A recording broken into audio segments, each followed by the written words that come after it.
പാലക്കാട് തച്ചമ്പാറ പഞ്ചായത്തിൽ വൻ സാമ്പത്തിക തിരിമറിയുടെ വാർത്ത വരുന്നുണ്ട്. 13 ലക്ഷത്തോളം രൂപയുടെ തട്ടിപ്പ് കണ്ടെത്തിയതിനെ തുടർന്ന് 2 താൽക്കാലിക ജീവനക്കാരെ സസ്പെൻഡ് ചെയ്തു. വിവരങ്ങളുമായി ഷാരിഖ് നവാസ് അതിനുമുമ്പ് ഒരു പ്രതികരണത്തിലേക്ക്. ഓക്കെ ഷാരിഖ് നേരത്തെ അവിടെ കോട്ടയത്തു നിന്നും ടോബി ജോൺസൺ അവിടുത്തെ ഒരു തട്ടിപ്പിന്റെ വിവരങ്ങൾ പറയുകയായിരുന്നു. അവിടെ ആ പ്രതിക്ക് ആവശ്യമായ രീതിയിൽ അല്ലെങ്കിൽ പ്രതിക്ക് സഹായകരമായ രീതിയിൽ ഫയലുകളിൽ മഹാകാര്യക്ഷമതയില്ലായ്മ കാണിച്ചുകൊണ്ട് ആ ജീവനക്കാർ പ്രതികളാകുമെന്നുള്ളത് നേരത്തെ ടോബി പറഞ്ഞത്. ഇവിടെ തച്ചമ്പാറ പഞ്ചായത്തിലെ തട്ടിപ്പിന്റെ രീതി എങ്ങനെയായിരുന്നു? ആരാണ് തട്ടിപ്പുകാർ? ഷാരിഖ്.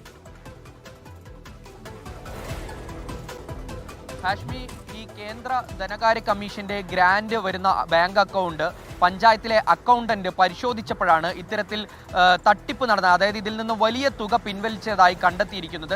ഇതിനെ തുടർന്ന് പഞ്ചായത്ത് ജോയിന്റ് ഡയറക്ടർ നടത്തിയ പരിശോധനയിലും അന്വേഷണത്തിലുമാണ് ഇത്തരത്തിൽ 13 ലക്ഷത്തോളം രൂപ ക്രമക്കേട് നടത്തിയതായി അല്ലെങ്കിൽ ഇത്തരത്തിൽ തിരിമറി നടത്തിയതായി കണ്ടെത്തിയത്. തുടർന്ന് ഇതുമായി ബന്ധപ്പെട്ട് 2 താൽക്കാലിക ജീവനക്കാരെ സസ്പെൻഡ് ചെയ്തു. ഇതിൽ ഈ ഗ്രാമസ്വരാജ് വഴി ഡിജിറ്റൽ ഒപ്പ് ദുരുപയോഗം ചെയ്താണ് ഇത്തരത്തിൽ 2 താൽക്കാലിക ജീവനക്കാർ വൻ ക്രമക്കേട് നടത്തിയിരിക്കുന്നത്. ഇതിൽ ഒരു ജീവനക്കാരിയുടെ ഭർത്താവിന്റെ അക്കൗണ്ടിലേക്കാണ് ഇത്തരത്തിൽ വൻ തുക ട്രാൻസ്ഫർ ചെയ്തതായി, ബാങ്ക് അക്കൗണ്ടിലേക്ക് വൻ തുക ട്രാൻസ്ഫർ ചെയ്തതായി കണ്ടെത്തിയത്. ഇതുമായി ബന്ധപ്പെട്ട് ഇവർ രണ്ടുപേരെയും സസ്പെൻഡ് ചെയ്ത് ജോലിയിൽ നിന്നും മാറ്റി നിർത്തി. തുടർന്ന് ഈ പഞ്ചായത്ത് സെക്രട്ടറി കല്ലടിക്കോട് പോലീസ് സ്റ്റേഷനിൽ പരാതി നൽകി. കേസെടുത്ത പോലീസ് ഈ താൽക്കാലിക ജീവനക്കാരെയും അതുപോലെ തന്നെ അവരുടെ ഭർത്താവിനെയും കസ്റ്റഡിയിലെടുത്ത് നിലവിൽ ചോദ്യം ചെയ്തു വരികയാണ്. എന്തായാലും ഇതുമായി ബന്ധപ്പെട്ട് അവിടുത്തെ പ്രതിപക്ഷമായ CPIM അതുപോലെ തന്നെ DYFI ഉൾപ്പെടെ രംഗത്തെത്തിയിട്ടുണ്ട്, പ്രതിഷേധവുമായി രംഗത്തെത്തിയിട്ടുണ്ട്. UDF ഭരിക്കുന്ന പഞ്ചായത്താണ് തച്ചമ്പാറ. ഇത്തരത്തിൽ പഞ്ചായത്ത് അധ്യക്ഷന്റെയും അതുപോലെ തന്നെ പഞ്ചായത്തിലെ മറ്റു അംഗങ്ങളുടെയും UDF അംഗങ്ങളുടെയും അറിവോടുകൂടി തന്നെയാണ് ഇത്തരത്തിൽ തട്ടിപ്പ് നടന്നിരിക്കുന്നത് എന്നാണ് DYFIയും അതുപോലെ തന്നെ CPIയും പ്രതിപക്ഷമൊക്കെ ആരോപണം ഉന്നയിക്കുന്നത്. ഇവരുടെ അറിവോടുകൂടിയാണ് ഇത്തരത്തിൽ വലിയ തട്ടിപ്പ് നടന്നിരിക്കുന്നത്, അല്ലെങ്കിൽ ഇത്തരത്തിൽ ഇവർ ഉറക്കം നടിക്കുകയായിരുന്നോ എന്നുൾപ്പെടെയുള്ള ചോദ്യങ്ങൾ വരുന്നുണ്ട്. എന്തായാലും DYFIയും അതുപോലെ തന്നെ പ്രതിപക്ഷവും ഉന്നയിക്കുന്നത് സമഗ്രമായ വിജിലൻസ് അന്വേഷണം വേണമെന്ന് തന്നെയാണ്. ഇത്തരത്തിൽ സമഗ്രമായ വിജിലൻസ് അന്വേഷണം നടത്തി ഇതിന് പിന്നിൽ ആരൊക്കെയുണ്ടോ അവരൊക്കെ കുറ്റക്കാർക്കെതിരെ കർശനമായ നടപടി വേണം എന്നുള്ള ആവശ്യമാണ് ഉന്നയിക്കുന്നത്. ഹാഷ്മി. ഓക്കെ, തച്ചമ്പാറയിലെ സാമ്പത്തിക തട്ടിപ്പ് 13 ലക്ഷം രൂപയാണ്. 2 ജീവനക്കാരെ സസ്പെൻഡ് ചെയ്തു. ആ പ്രതികരണത്തിലേക്ക്.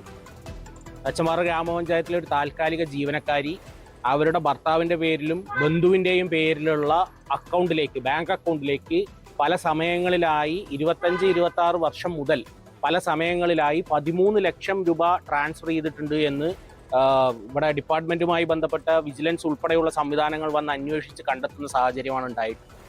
ഇത് ഒരു ജീവനക്കാരി എങ്ങനെയാണ്, ഒരു താൽക്കാലിക ജീവനക്കാരി എങ്ങനെയാണ് ഇത്രയും വലിയൊരു സംഖ്യയെ സംബന്ധിച്ചിട്ടുള്ള അഴിമതി നടത്തിയിട്ടുള്ളത് എന്നുള്ള കാര്യം ഏറെ പരിശോധിക്കേണ്ട കാര്യമാണ്. ഒരു പഞ്ചായത്തിലെ പ്രധാനപ്പെട്ട ഉദ്യോഗസ്ഥരുടെയോ പഞ്ചായത്ത് ഭരണസമിതിയുടെയോ പഞ്ചായത്ത് പ്രസിഡന്റിന്റെയോ ഒന്നും ഒരു ഡിജിറ്റൽ സിഗ്നേച്ചറോ മറ്റു കാര്യങ്ങളോ ഒന്നും തന്നെ ഉപയോഗപ്പെടുത്താതെ ഒന്നും ഇവർക്ക് ഇത്രയും വലിയൊരു ഫണ്ട് ട്രാൻസ്ഫർ ചെയ്യാൻ സാധ്യമല്ല എന്നുള്ള കാര്യം നമുക്ക് എല്ലാവർക്കും അറിയാം.